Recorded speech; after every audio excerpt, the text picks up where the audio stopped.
Hey, hi, hello. Oakland Jonas here from The Morning After and the Casually Deep podcast.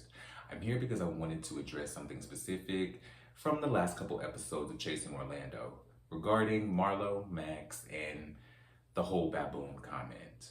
Because what we have here is two sides of the same coin. But before I get to that, I wanted to give you guys some context about why I'm addressing this here instead of on The Morning After. We didn't get the chance to address much from Chasing Orlando in the most recent episode of The Morning After because more pressing things took over the docket. Make sure that you tune into that most recent episode of The Morning After because it is incredible and it is a thrill. The last week gave us so much to talk about and you don't want to miss it. That's on Revoice on YouTube. Make sure you guys tune in.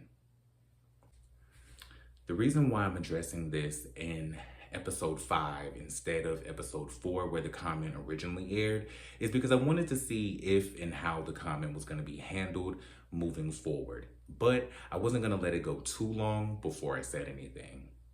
Also, the reason why I'm taking the time to address this on my own platform is because anybody who knows me or has seen any of my content from my previous eras knows that this is very specifically within my wheelhouse.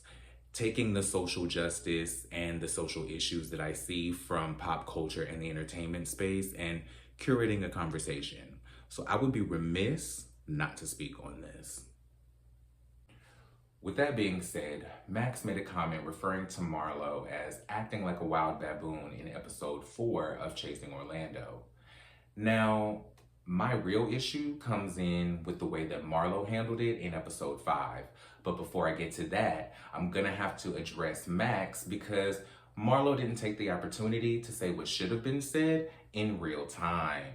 Max, do I believe that you were intentionally trying to be racist by referring to Marlo as acting like a wild baboon? It doesn't matter.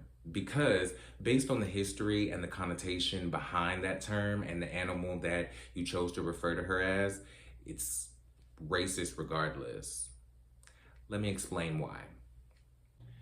Historically, Black people, specifically darker skinned Black people, have been referred to as monkeys, apes, baboons, and things of the like to not only insult them, but to dehumanize them. Even going back to the point of 3 out of every 5 African American slaves being counted in the census to maximize on the calculations when it came to taxes and manipulate the Electoral College without actually giving my ancestors any access to human rights. So, therefore, based on the history behind the use of that term, and on top of that, regardless of whether you meant it as racist or not, you meant it as offensive. So couple that with the history behind the animal that you chose, it's a racist incident, you know? Now, why not a Tasmanian devil? Why not a bull in a china shop? Why not refer to this person as anything other than an animal? You know, we're supposed to believe that you just happen to choose the one thing to refer to her as that can be construed as racist. Very interesting. Let's just say that the disrespect you gave was enough. Marlo, my issue with you is how you chose to handle this situation in episode 5 regarding you being referred to as acting like a baboon. It's my personal belief that you were never upset about him calling you a baboon or referring to you acting like one. I believe that you were more upset about losing this booking based on your own actions to a situation that happened with Max, and you knew that he would get backlash for saying something like that, and you chose this opportunity to run with that smoke. You tried to pull the race card with Max after losing a booking and use it as a cape to go after him and perpetuate your beef further along in the season, and I'm calling BS. And it's not even about the fact that you weren't upset about him calling you a baboon. That is your prerogative.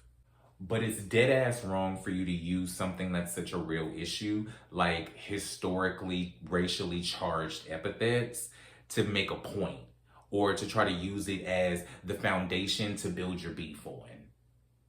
It's not okay. It's completely unprofessional and it's unbecoming of the person you actually could be. My opinion is that you should have just kept it a buck about your beef and just stood on your 10. Instead, you made yourself look worse and you were still operating under the same behavior that you got called a baboon for in the first place.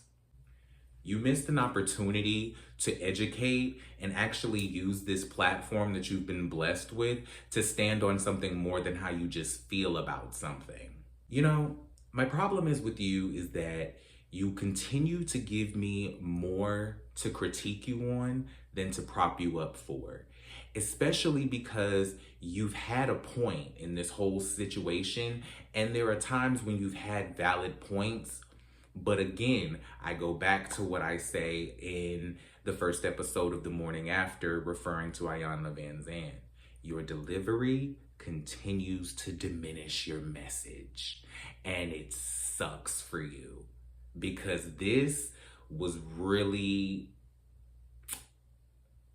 a switch flip for me. This just really turned me off for you, and I don't know what you're gonna display the rest of this season that's gonna take me outside of you manipulating the race card to try to push beef. That's really low and it's really whack. Thank you all for your time. That's all that I have for today. Once again, my name is Oakland Jonas, and make sure you guys like, share, subscribe, and leave me your comments based on what you guys thought about what I said today. And don't forget to catch me on The Morning After, Saturdays on Revoice.